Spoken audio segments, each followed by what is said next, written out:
was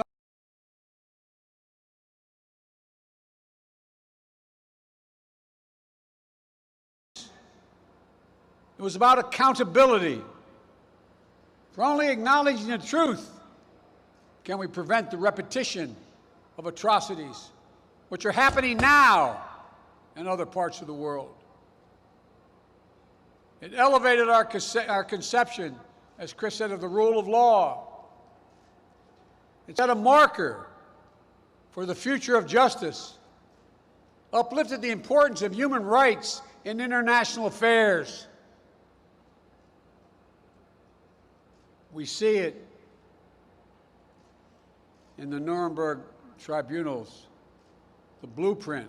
We see in those tribunals the blueprint for future United Nations tribunals that would help deliver justice after atrocities committed in Rwanda, in the former Yugoslavia. We see it in the values championed at Nuremberg, and the antecedents of the Universal Declaration of Human Rights, and the foundation of a rules-based international order, built out of the wreckage of two wars, world wars, not just to prevent us from destroying ourselves, but to actively build a better future. We see in the passion of a young prosecutor a commitment to prioritizing the human impacts of policies. The commitment carried through in his son's career, public service, by all the students of this institute who've been inspired by the example. We need you. We need you badly. And as we look around the world today, we see human rights and democratic principles increasingly under assault. We feel the same charge of history upon our own shoulders to act. We have fewer democracies in the world today than we did 15 years ago. Fewer, not more, fewer.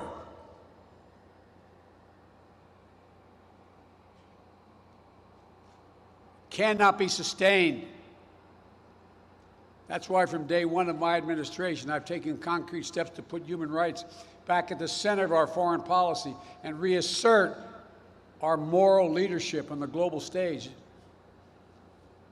To lead, as Chris has so often heard me say, with the power of our example, not the example of our power. Chris and I served in the Foreign Relations Committee. We excoriated the abuses elsewhere in the world and called for action overseas. But human rights, in some ways, stood apart from the domestic struggle of civil rights and civil liberties and equal justice here at home. Today, we know that our efforts to defend human rights around the world are stronger because we recognize our own historic challenges as part of that same fight. Leading by example means taking action at home to renew and defend our own democracy, to advance equity and promote justice, to defend the sacred right to vote in free, fair, and secure elections. Leading by example means not pretending that our history has been perfect, but demonstrating how strong nations speak honestly about the past and uphold the truth and strive to improve. We make the best case for gender equality, racial justice and equity, religious freedom, the rights of the LGBTQ+ peoples, and other marginalized communities around the world by practicing what we preach.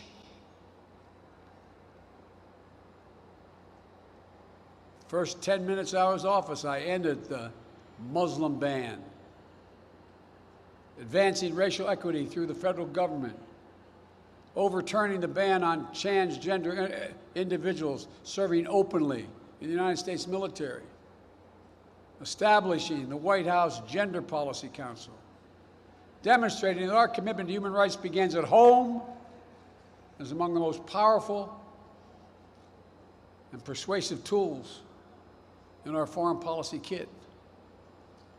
And as we defend human rights beyond our shores, we're more effective when we work together, allies and partners in our shared values. America as a nation is unique in all history, not because we're inherently better, because the basis upon which we're organized. Virtually every other nation is organized based on ethnicity, religion, geography, color. We're unique in all the world. We're based on one guiding principle. We hold these truths to be self-evident, that all men and women are created equal, endowed by their Creator with certain inalienable rights, including life, liberty, and the pursuit of happiness. We have never lived up to it. We've never, until very recently, walked away from it. The arc has always bent closer and closer to justice and inclusion. The moment we stop, the moment we rest, is the moment that our influence diminishes. So we're re-engaging multilaterally and rallying the world to advance universal human rights and fundamental freedoms, to prove that democracies can still deliver in an age of fast-moving, cross-cutting challenges. We have rejoined the UN Human Rights Council, which we walked away from. The United States of America didn't want to be part. I mean, just yesterday, we won an election to a new 3-year term that begins in January in that committee. We had to fight to get back on it because the world wondered, do we mean it still? The United States of America, do we mean it? In December, the United States will host a virtual summit, a summit of democracies, to bring together world leaders to make concrete commitments to defend democratic values and push back against advancing authoritarianism.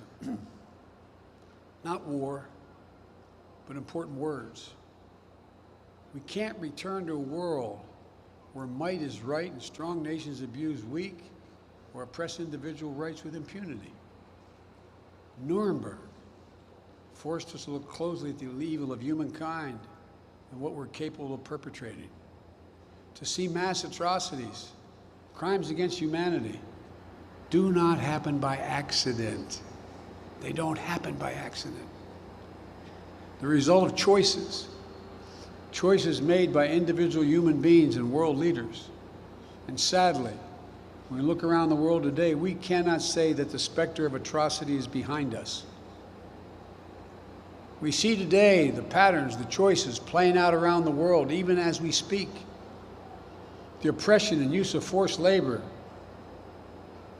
of the Uyghurs in Xinjiang, treatment of the Rohingya by the military junta in Burma, the rampant abuses, including the use of starvation and sexual violence to terrorize civilian populations in northern Ethiopia. Whenever we hear that kind of poisonous hatred, wherever we see our fellow human beings being dehumanized, doesn't mean we go to war, but we must speak out. Silence, as my dad would remind me, silence is complicity. Silence is complicity. That's what Nuremberg said. Your silence is complicity.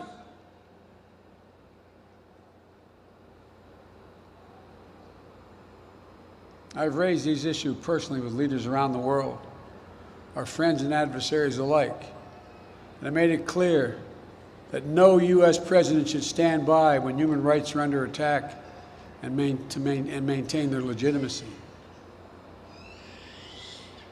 That's who we are as Americans. It's part of our DNA. We've fought, we've marched, we've sacrificed to ensure the rights are not reserved to just the wealthy or the powerful. They're God-given inheritance of every person on this planet by virtue of our shared humanity. As I said to a Supreme Court justice who I disagreed with in a hearing, we have a different form. You think I have my rights because the Constitution granted to me. I possess my rights because I was born. And I gave up some of my rights in the Constitution.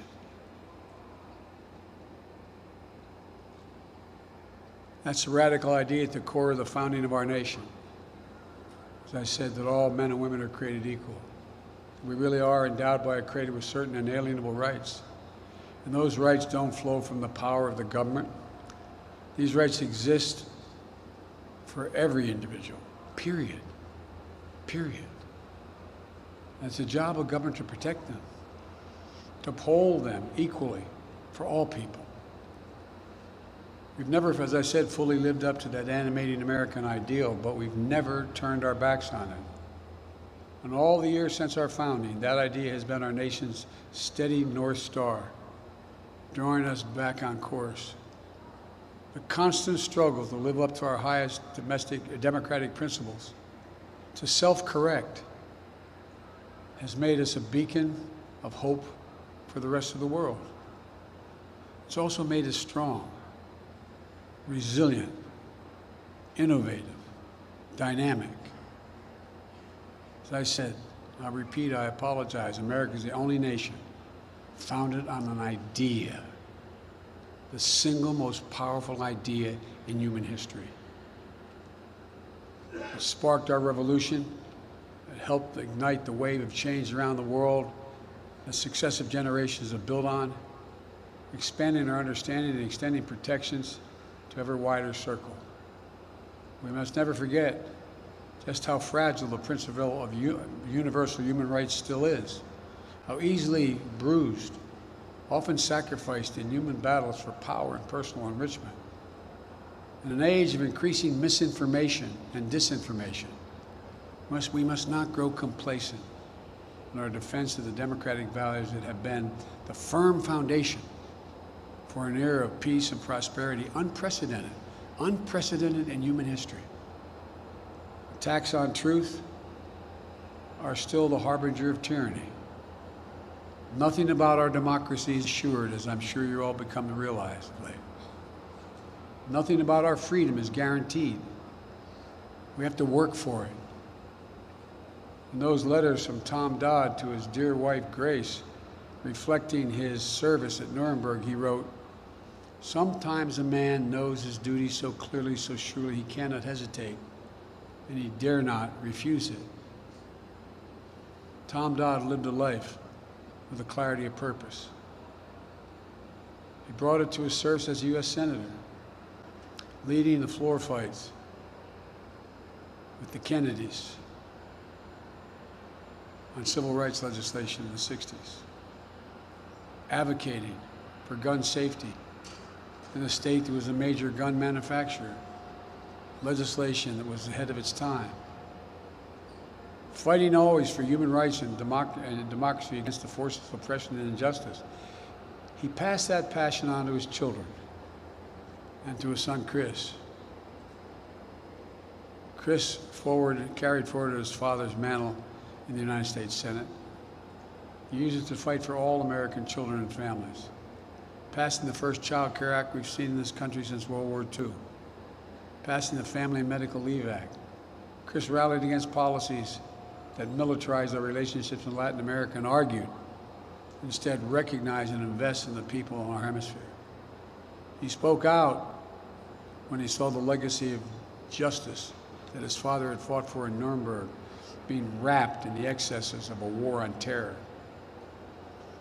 And he helped to create this center, growing it over the years from an archival repository for the truth into a leading center for the study and promotion of human rights at home and abroad. into a widely respected academic institution, training the next generation of human rights defenders and passing the torch to those of you who will carry the fight on into the future and for the truth. So as we rededicate the Dodd Center for Human Rights to honor the legacies of both father and son, let's also dedicate it to the future of generations, to the students here in the audience today who discover and defend human rights as the passion and purpose of our life. So let us be dedicated to expanding our shared understanding that we can never fully realize the freedom we wish for ourselves without also helping ensure that liberty and justice for everyone. And let's dedicate it to the unending fight to bring our own nation, our own world, closer to a future in which every human being is free to pursue the highest dreams and unleash their full potential. And for you students that are here, undergraduates at this great institution, there's no reason why you will not be doing what I'm doing as President of the United States, standing here speaking to audiences from now. I mean that from the bottom of my heart. I was taught, came from very modest means, no Horatio Alger story, but very modest means, that you can be anything you set your mind to if you work at it. So many of you in this audience, especially in the second tier there, are the people that my grandchildren are going to be looking to. There's not a single reason why, we can't do this. Not a single reason. As I've told every world leader that I've gotten to know, and I've met many, many of them, it's never been a good bet to bet against the American people. God bless you all, and may God protect our troops. Thank you.